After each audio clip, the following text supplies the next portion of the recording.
Bismillahirrahmanirrahim. Assalamualaikum warahmatullahi wabarakatuh. Waalaikumsalam warahmatullahi wabarakatuh. Gimana kabarnya anak-anak? Alhamdulillah sehat, semuanya sehat. Allah berkahi dia untuk Alhamdulillah untuk kegiatan hari ini kita bisa bertemu lagi. Sebelum itu saya mau ngabsen. Siapa yang dah hadir hari ini? Wardatus Solihah. Kenapa Wardatus Solihah?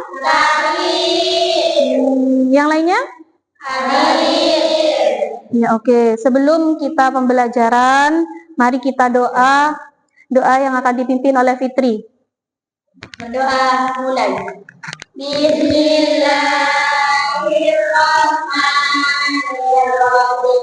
Rabbi shrah li sadri wa yassir li amri wahlul 'uqdatam min lisani yafqahu qawli. Rabbana zidna ilman nafi'an wa amalan mutaqabbalan warzuqna halalan thayyiban. Mubarakan bismillahirrahmanirrahim. Rabbil alamin. Allahumma qulubana futuhal arifin. Allahumma qulubana futuhal arifin.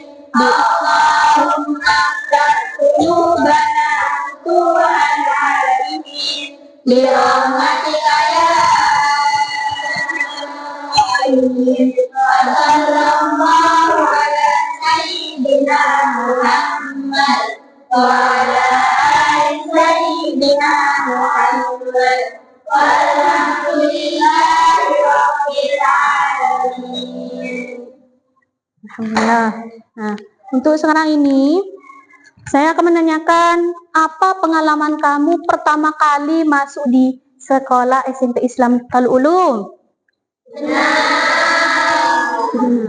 Kan di di SMP Islam Darul Ulum ini bukan hanya di SMP-nya saja. Kita kan masuk di pondok pesantren.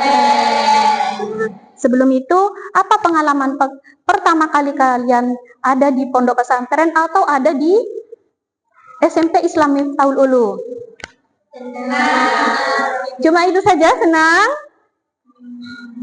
Ayo, pertama kali kan kalian apa? Pertama kali mondok. Nah, masuk pertama kali kalian itu senang? Gak ada. Pasti ada senangnya, pasti ada gak kerasa. Gak kerasanya karena? Kangen sama orang tuanya. Sudah. Nah, setelah ini Bu Guru akan menyampaikan tujuan dan manfaat layanan klasikal tentang cara belajar di sekolah yang baru. Nah, di sini ada beberapa tujuan, ya. Tujuan layanan, ya, layanan konseling klasikal, di mana yang pertama itu kalian itu mengerti dan memahami tentang belajar dan arti pentingnya belajar. Yang nomor 2, kalian itu dapat mengetahui cara mengulang atau menghafal serta membuat ringkasan pelajaran. Ya. Yang nomor 3, itu kalian itu dapat memahami cara-cara belajar di sekolah dan di rumah. Kan nanti beda cara-cara belajar kita di sekolah ataupun kita di rumah. Yang nomor 4 yaitu menunjukkan sikap positif dalam membangun relasi sosial dan akademik di sekolah. Nah, itu tujuan dari kegiatan klasikal cara kita itu belajar di sekolah yang baru. Nah, untuk itu saya akan menjelaskan juga kepada kalian. Sebelum menjelaskan, kita ini biar kalian itu senang. Kan ini masih pagi ya. Berarti seger-seger. Sudah mandi semua? Kalau sudah mandi semua berarti ini kita belajarnya lebih semangat. Ayo kita lakukan ini, ice breaking ya.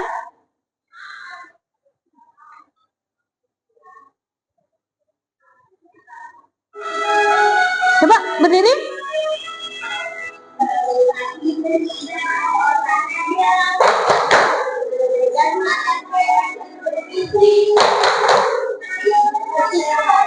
Tak lupa istirahat. Anak Indonesia hebat. Sudah. Lagi ya? Biar kita lebih semangat lagi.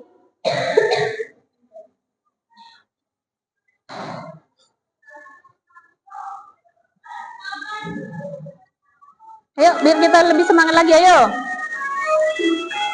Bangun pagi beribadah olahraga, belajar makanan yang bergizi. Ayo bermasyarakat, kamu istirahat. Anak Indonesia hebat. Oke, terima kasih. Duduk di tempatnya masing-masing. Nah, selanjutnya kita akan membahas tentang materi tentang klasikal, bimbingan klasikal, yaitu tentang cara kita belajar di sekolah yang baru. Di mana awalnya sebelum kita masuk di SMP Islam Miftahul Ulum, kemarinnya kita pakai baju apa? Merah putih. Sekarang beda. Kalau sudah masuk di SMP Islam Miftahul Ulum itu beda, karena kalau di SMP pakaiannya apa?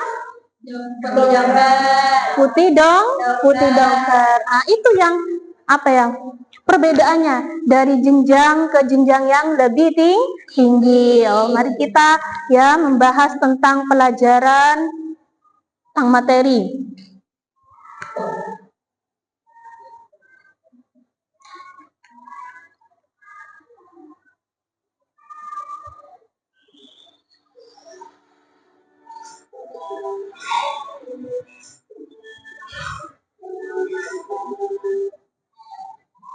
Nah, barusan kan kita sudah mengetahui tentang tujuannya dalam belajar.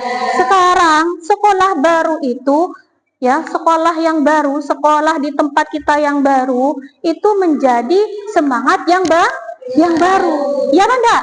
Ya. Kita itu lebih semangat dalam belajar. Nah, semua siswa ini, kalian ini ya, semua siswa pasti berkeinginan memperoleh prestasi belajar yang lebih baik. Makanya kalau ingin mempunyai prestasi yang lebih baik, kita itu harus belajar. Kenapa kita harus belajar? Rasulullah saja dalam pertama kali beliau mendapat wahyu yang pertama. Apa wahyu yang pertama yang didapat oleh Rasulullah? Surat Al-Alaq. Apa itu? Gimana suratnya?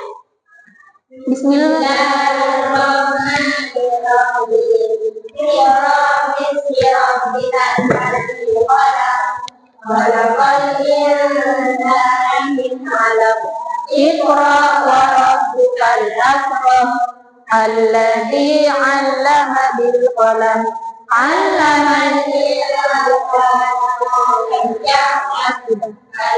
Sudah 5 ayat ya, 5 ayat dari surat Al-Alaq itu yang pertama kali yang diterima oleh Rasulullah. Dari ayat yang pertama kita bahas ya, kan kita ini tentang belajar ya, belajar di sekolah yang baru.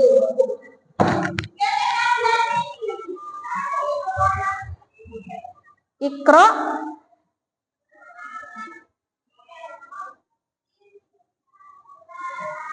Bismi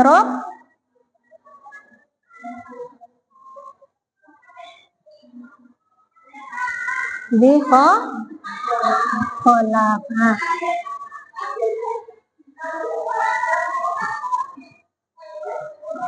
dari Iqra ini ya, Iqra, tahu bacaan Iqra ini? Apa artinya? Bacalah. bacalah. Ini Rasulullah kalau ditafsirkan Iqra itu apa? Artinya bacalah, yaitu Rasulullah disuruh membaca apa saja di situ. Apa saja yang Rasulullah bacakan, apalagi kita umatnya, ya, umatnya Nabi Muhammad. Maka kita itu harus lebih banyak lagi untuk membaca, biar tujuan kita ingin memperoleh belajar yang lebih baik, ya, belajar yang lebih baik.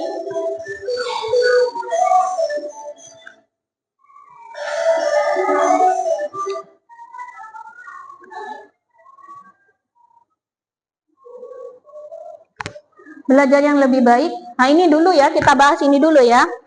Nah, Iqra ya. Iqra ini kalau ditafsirkan menjadi belajarlah. Awalnya ini ada yang menafsirkan tentang belajarlah. Berarti kita itu diperintah untuk belajar apa saja di situ. Makanya kita itu belajar yang lebih baik supaya kita itu menjadi umatnya Nabi Muhammad yang lebih baik. Nah, kita itu disuruh belajar. Ini Rasulullah, apalagi kita, tanya. Ya.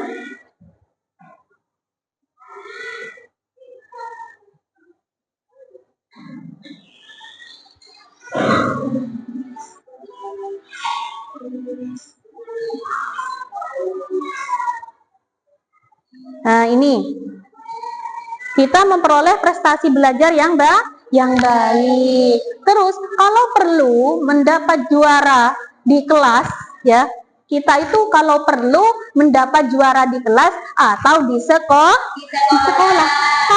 Tapi kan semua keinginan kita itu ingin mendapat juara, tapi tidak mungkin karena di setiap kelas yang mendapat juara itu hanya tiga. Juara 1, juara 2, juara 3. Tapi semuanya itu bisa kita, meskipun kita tidak berprestasi juara, tapi juara dalam di hatinya orang tua. Dengan apa itu? Belajar. Karena apa? Belajar itu bisa menempuh sebagaimana dalam Al-Qamaqal, yaitu manjadda wajah. Apa artinya? Nah, maka kalau bersungguh-sungguh akan berhasil di situ. Terus lanjut, namun bisakah menjadi siswa itu berprestasi di sekolah? Ya, apakah bisakah menjadi seorang siswa berprestasi di sekolah baru? Bisa enggak? Bisa. Sebelumnya di SD ataupun di MI kalian itu kemarinnya dapat juara, di SMP bisa, tapi dengan belajar. Kalau tidak belajar itulah yang tidak bisa untuk kemarinnya dapat juara, setelah di SMP, masuk SMP tidak belajar, ya tidak mungkin mendapat prestasi. Ya, Banda? Ya. Makanya belajar di sekolah yang baru itu, meskipun di sekolah yang lebih tingkat yang tinggi, kita tetap harus belajar. Terus syarat utamanya kan barusan ya, bisakah menjadi seorang siswa itu berprestasi di sekolah baru? Bisa. Dengan syarat apa? Syarat utamanya memang harus memahami cara belajar serta tekun dalam prosesnya.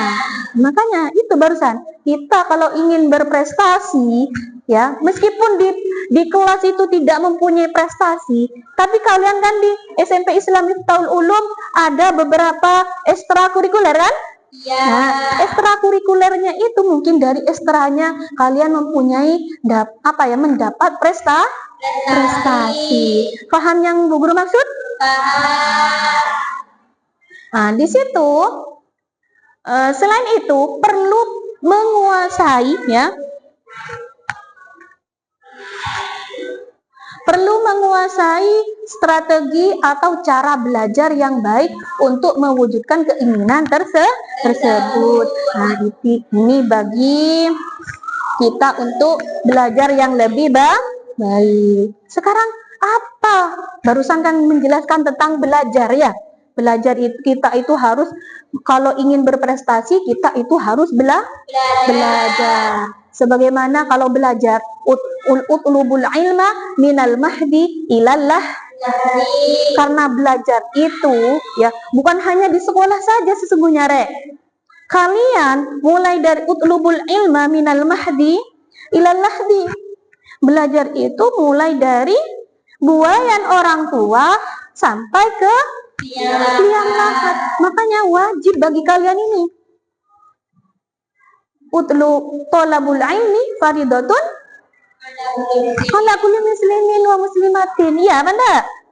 Ya, tolabul ilmi faridatun ala kulli muslimin wa muslimatin. Wajib bagi kalian ini untuk belajar. Nah, sekarang Bu Guru ingin menjelaskan tentang belajar.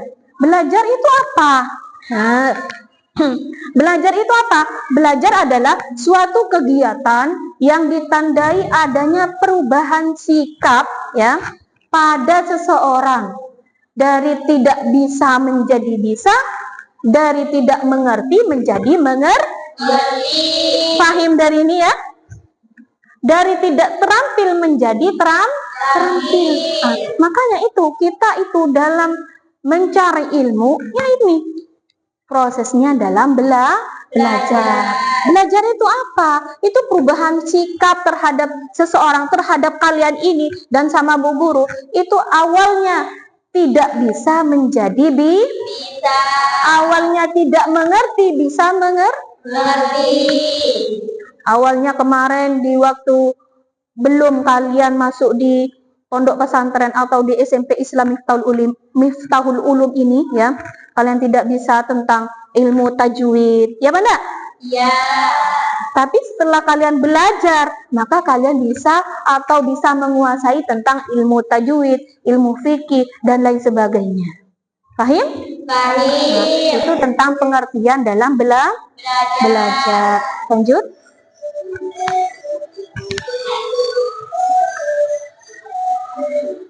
Dalam belajar, di sini ada perubahan sikap barusan ya. Perubahan sikap itu tersebut mencakup satu, perubahan pengetahuan kognitif ya, yaitu dari tidak tahu menjadi tahu. Awalnya kalian itu tidak mengerti, bisa mengerti. Awalnya kamu tidak tahu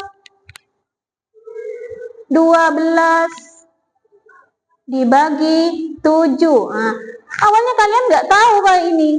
Karena kalian belajar, maka bisa tahu. Awalnya kamu tidak mengerti, bisa mengerti. Paham? Nah, itu perubahan sikap dari kalian itu bisa berubah.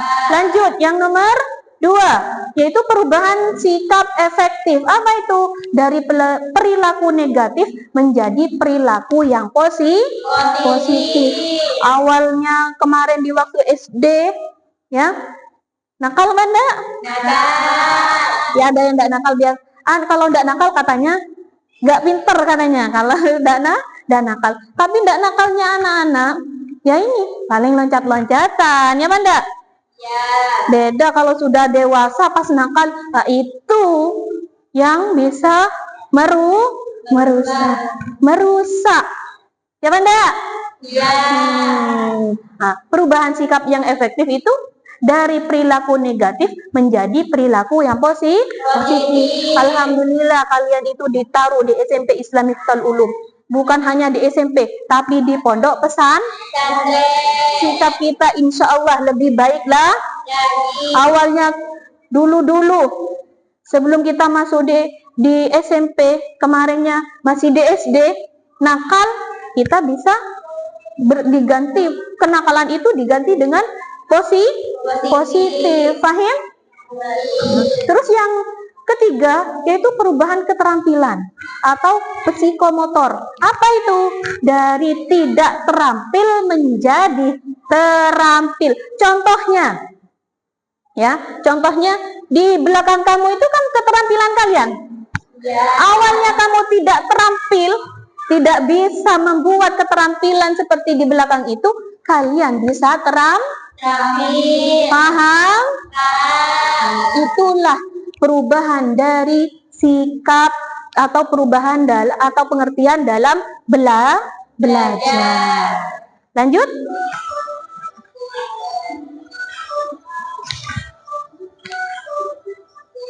Di sini ada beberapa faktor yang harus diperhatikan dalam belajar. Apa yang kita harus diperhatikan yang wajib, malahan wajib ya. Wajib kita harus diperhatikan dalam belajar. Apa itu? Yang pertama, ada niat belajar. Kamu masuk di pondok pesantren atau di SMP Islam Miftaul Ulum, niatnya bagaimana? Ya niatnya untuk belajar. Niatnya untuk tolabul ilmi, mencari ilmu. Yang nomor 2, banyak membaca bahan-bahan pelajaran, baik itu buku pegangan yang ditentukan oleh sekolah maupun buku penunjang. Itu makanya kalau kamu ingin berprestasi, makanya kamu harus lebih banyak membaca. Oke? Terus lanjut yang nomor 3, yaitu memperbanyak latihan-latihan, terutama dalam menyelesaikan tugas-tugas pekerjaan sekolah. Kalau ada PR, apa selain PR lagi? Pokoknya tugas-tugas sekolah. Ya, kita harus apa?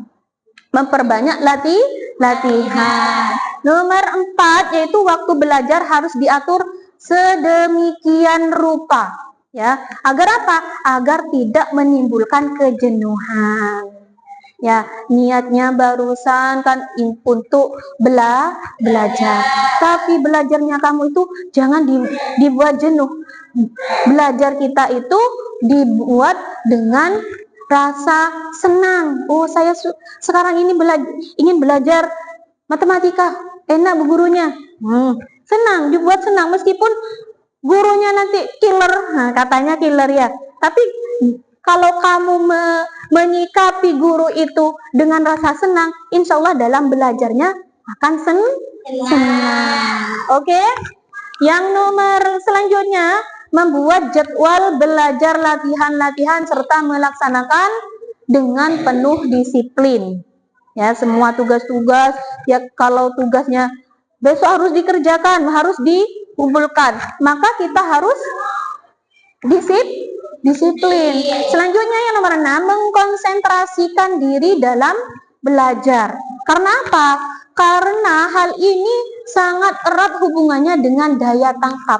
Kalau tidak konsentrasi dalam belajar, maka akan ngantuk. Sebelum dilanjut, coba tangannya ke atas dulu, biar tidak ngantuk. Ayo, kok kayaknya ngantuk? Ayo, sudah? Tidak ngantuk? Ya. Oke, lega. Terasa senang nggak? Senang. Makanya kalau belajar itu disikapi dengan senang. Ya, biar apa? Kita itu konsentrasi dalam belajar. Kalau tidak konsentrasi dalam belajar, gurunya menerangkan, nggak masuk, karena pikirannya tidak konsentrasi. Ya, makanya kita itu harus konsentrasi, bukan tegang, bukan, beda ya, bukan tegang dalam untuk belajar, tapi kita harus konsentrasi terus menyenangkan. Anggap guru di depan itu menyenangkan. Ya, itu caranya kita belajar supaya kita senang dalam belajar, tidak jenuh. Ayo yang nomor 7, yaitu tempat belajar perlu diatur sedemikian rupa. Ya, tempat belajar harus kita diatur, apalagi tempatnya di sekolah, kan memang tempatnya di sekolah atau di kelas. Di kelas itu tempatnya harus bersih. Tidak ada apa? Sampah, tidak ada bekas makanan yang lainnya dan lain sebagainya. Terus agar apa kita itu perlu tempat itu perlu diatur agar tercipta lingkungan belajar yang enak dan menyenangkan. Ya. Nah, itu tentang faktor-faktor yang harus kita perhatikan dalam belajar. Selanjutnya, ini cara belajar siswa di sekolah. Ya, cara kita ya belajar di sekolah, bagaimana dalam kegiatan belajar mengajar atau KBM. Ada beberapa hal yang perlu diperhatikan oleh siswa. Yang pertama, menyiapkan diri sebelum guru masuk ke kelas. Nah, itu murid itu atau kita sebagai peserta didik harus di kelas dulu. Jangan gurunya dulu yang masuk. Gurunya menunggu sampai lama. Kalian Anda, tapi kan alhamdulillah kalian disiplin. Yang nomor 2, membiasakan diri berdoa sebelum kegiatan belajar dimulai. Tadi ya, sebelum kegiatan belajar mengajar kita berdoa. Yang nomor 3 yaitu memperhatikan penjelasan guru dengan penuh konsentrasi. Ya tadi itu, biar tidak jenuh, biar tidak ngantuk. Yang nomor 4, bertanya jika ada penjelasan guru yang kurang jelas. Iya, memang harus. Kalau ada gurunya menjelaskan, tapi kamu tidak paham tentang pelajaran bahasa Indonesia, bahasa daerah, dan lain sebagainya, kamu udah paham, Ustadz, seandainya saya mau tanya, ini tidak paham, maka harus berani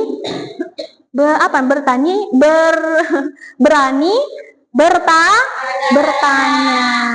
Ya. Selanjutnya, mencatat hal-hal yang penting. Barusan ustadzahnya menjelaskan atau gurunya menjelaskan. Yang gurunya menjelaskan di situ, kalian mencatat hal-hal yang kalian penting. Hal-hal barusan gurunya yang menjelaskan. Dicatat.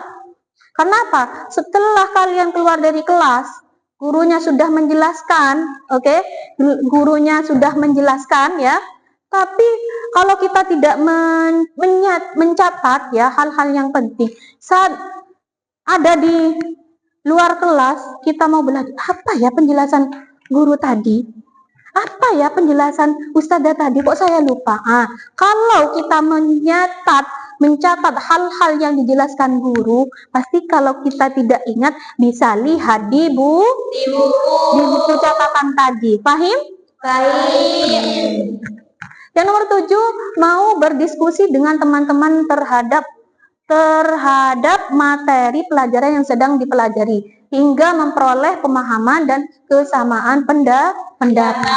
Seandainya barusan di luar kelas ataupun di dalam kelas gurunya sudah menjelaskan, ternyata kalian itu tidak menulisnya atau lupa tidak menulis, kalian itu bertanya sama teman. Itu gunanya. Terus belajar mandiri. Belajar mandiri. Belajar mandiri atau sendiri. Apa itu belajar mandiri? Belajar mandiri itu merupakan suatu proses belajar yang dilakukan oleh siswa sendiri, membahas materi pelajaran dan dilakukan pada waktu jam-jam yang kosong. Nah, itu serta mendapat tugas dari guru seperti membaca buku pelajaran ya. Buku pelajaran dan buku lain-lain, membuat rangkuman, mengerjakan latihan, dan lain-lain sebagainya. Nah, itu kalau kita belajar mandiri atau belajar sendiri. Belajar mandiri itu apa ya? Nah, setelah belajar di kelas, kalau sudah pulang, nah itu belajar mandiri. Belajar sendiri. Lanjut. Itu belajar sendiri ya.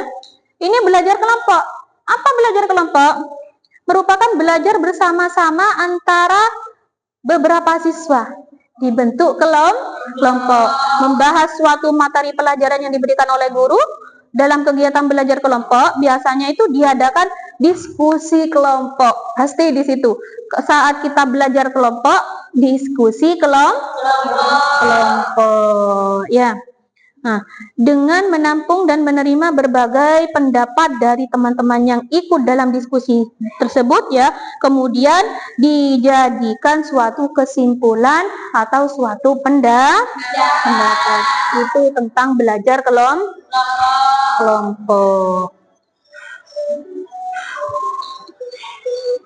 Sekarang tentang cara-cara belajar di rumah. Kalau di sini kan bukan di rumah ya, karena kita berada di pondok pesantren, maka belajarnya di pondok pesantren. Yaitu 1, mengatur waktu belajar. 2, mengulang pelajaran atau mengulang pelajaran yang tadi dijelaskan sama guru atau ustadz atau ustazah. Ya, yang selanjutnya membuat ringkasan. Yang nomor 4, membaca dengan baik. Yang nomor 6, mengerjakan latihan-latihan dan PR. Jika ada sama gurunya dikasih PM. Ya. Sudah, itu tentang paham dari ini? Tentang cara kita belajar di sekolah yang baru. Kita harus memperhatikan bagaimana kita itu di tempat sekolah yang baru. Setelah kita membahas tentang materi ya, maka saya akan membuat LKPD, mengasihkan LKPD ya. LKPD-nya.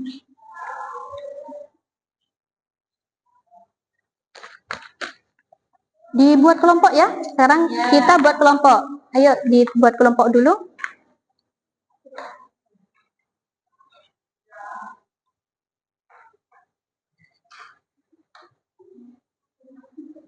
Sudah?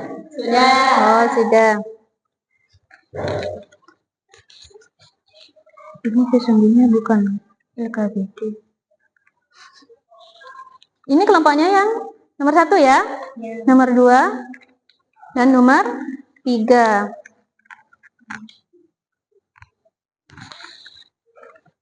Gak apa-apa, lebih wes. Ini diisi.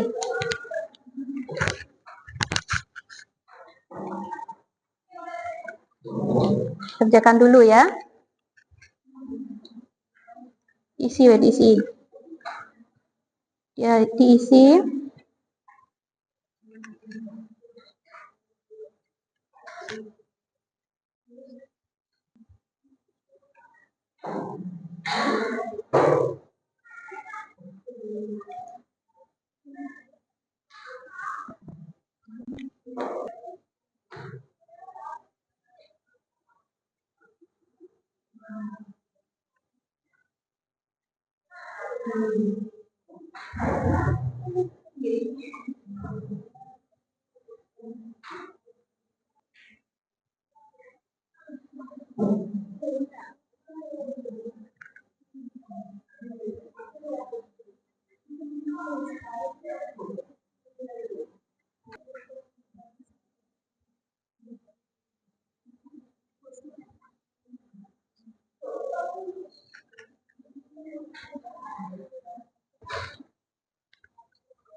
Sudah selesai LKPD-nya ya?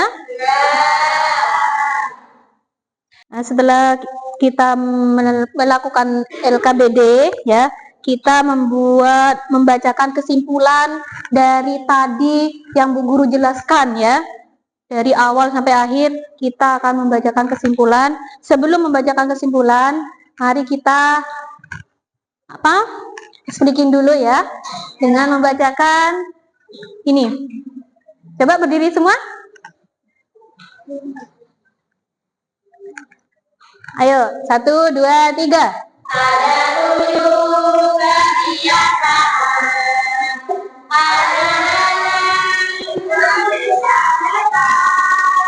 bangun tidur pagi, beribadah kepada akan sehat bergizi dengan berbahagia, menyelenggarakan tidur cepat dan istirahat. Sudah. Duduk di tempatnya masing-masing. Nah, setelah itu kita akan membacakan kesimpulan. Saya minta di tiga kelompok ya. Nah, ayo Marsha, kelompok yang pertama Marsha sama teman-temannya maju ke depan.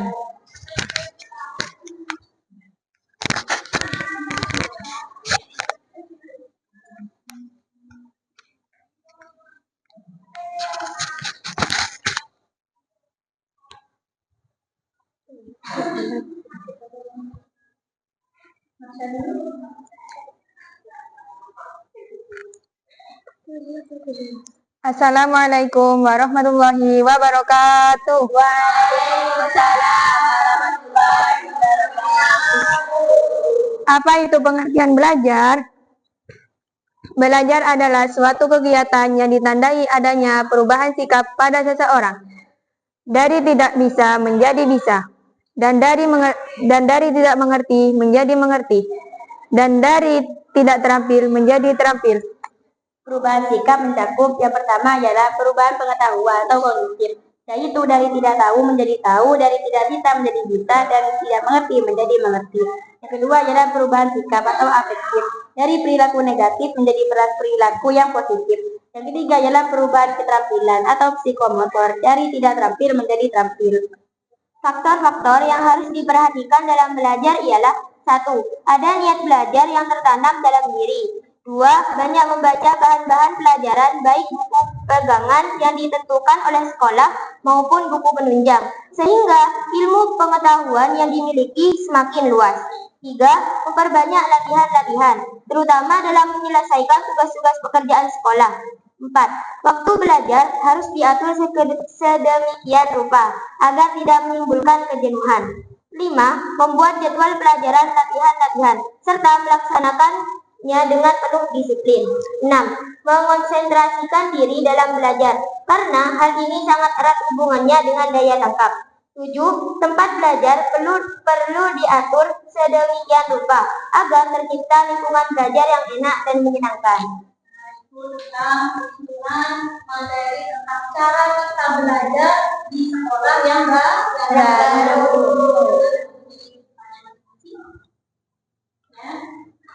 Setelah itu, saya akan menanyakan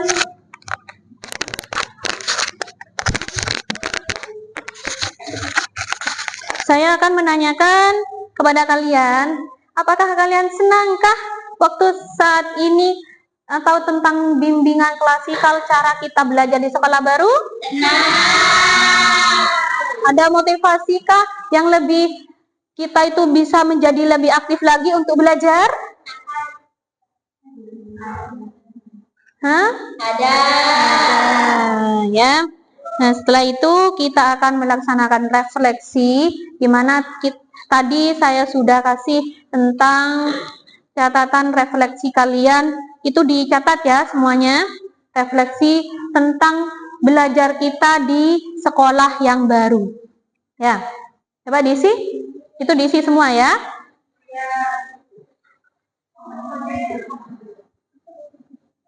Diisi semua.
Sudah ya?